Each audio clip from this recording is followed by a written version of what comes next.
নমস্কার বন্ধুরা, আমি চলে এসেছি আমার ইউটিউবের নতুন চ্যানেল অলৌকিকে। আবার চলে এসেছি। আজকে আমি আলোচনা করব পিছুটান মানে প্রিয়জনদের পিছুটান। প্রিয়জন বলতে আমাদের নিজেদের বাবা মা, ভাই বোন, ছেলে মেয়ে, ঠাকুমা ঠাকুরদাদা এদেরকে বোঝায়।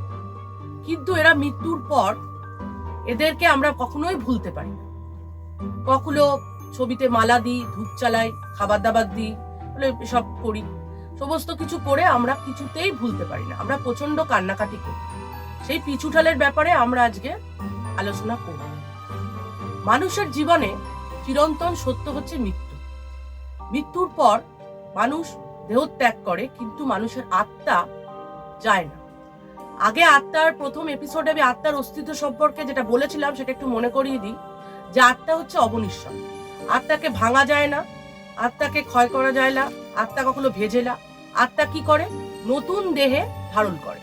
আমরা যেরকম পোশাক পরিবর্তন করি, সেরকম আত্মাও দেহ পরিবর্তন করে। দেহর মৃত্যু হলেও আত্মার মৃত্যু হয় না, আত্মা থেকে যায়, সেটা আমরা বলেছিলাম। কিন্তু এখন প্রশ্ন হচ্ছে যে আত্মা মৃত্যুর পর তো পরলোক গমন করে, আমরা সবাই জানি, শুনে এসেছি সকলের কাছ থেকে। কিন্তু আবার মতামত, আবার ভাব ধারণা, সেটা আমি আপনাদের কাছে শেয়ার করব। সেটা হচ্ছে যে মৃত্যুর পর কিন্তু আত্মা তাদের নিজেদের বাড়ি ছেড়ে কোথাও যায় না। আত্মা বাড়ির মধ্যেই থেকে যায় সূক্ষ্ম আকারে, এবং তারা সবসময় নিজেদের অস্তিত্বটাকে বোঝাবার চেষ্টা করে বিভিন্ন মাধ্যমে, শব্দ করে, আওয়াজ করে। কিন্তু আমরা যে প্রিয়জনকে হারিয়েছি, সেই প্রিয়জনের আত্মার কথা আমরা শুনতে পাই না, বুঝতে পারি না। তো তারা বিভিন্নভাবে বিভিন্ন ভঙ্গিতে বোঝাবার চেষ্টা করে। আর যখন তারা বোঝাতে পারে না, তখন তারা বিভিন্ন রকম ভাবে ফ্রাস্ট্রেটেড হয়ে যায়, তারা যেতে চায় না। এবং আমরা কি করি? সাধ্য শান্তির মাধ্যমে তাদেরকে মুক্তি দেওয়ার চেষ্টা করি। দাহ করার পরও কিন্তু আত্মাটা থেকে যাচ্ছে বাড়িতে। কিন্তু এখন আত্মারা কি করে? তারা বিভিন্ন শরীর খোঁজে, যে শরীরে প্রবেশ করে তারা আমাদের সাথে কথোপকথন করতে চায়, কিন্তু সেটাতেও তারা পারে না, সেটাতেও তারা ফেলিওর হয়। এখন আত্মা যাওয়ার জন্য আমাদের কি করণীয় উচিত? আমাদের প্রিয়জনের শোককে ভোলা উচিত। আমরা যদি প্রিয়জনের শোক ভুলতে না পারি, তখন সে সবসময় বোঝে যে আমাদের মিস করছে। তাই সবসময় তারা কি করে? যে আমাদের কাছাকাছি থাকতে চায়। আমরা খুবই কান্নাকাটি করছি, প্রচন্ড কান্নাকাটি করছি, সে কিন্তু দেখতে পাচ্ছে, সে কিন্তু বুঝতে পারছে যে তাকে দাহ করে আসা সত্ত্বেও শরীরটা দাহ হয়ে গেছে, কিন্তু আত্মাটা কিন্তু যায়নি, আত্মাটা থেকে গেছে। তো এইভাবে যদি আমরা কান্নাকাটি করতে থাকি, এবং যদি আমরা এরকম বলি যে তুমি যেও না, আমাকে ছেড়ে যেও না, আমাদের সঙ্গেই থেকে যাও, তাহলে কিন্তু আত্মা জেদি হয়ে যায়। আর জেদি হয়ে গেলে একবার যদি জমালোক থেকে যদি তাকে নিতে আসে, সে কিন্তু যাবে না, সে কিন্তু রিফিউজ করবে।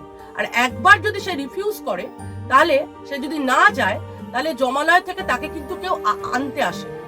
তখন কি হয়? আত্মাটা চিরকালই আমাদের বাড়ির চারপাশে ঘোরাফেরা করে, এবং চিরকালই সেই বাড়ির চারপাশেই থাকে।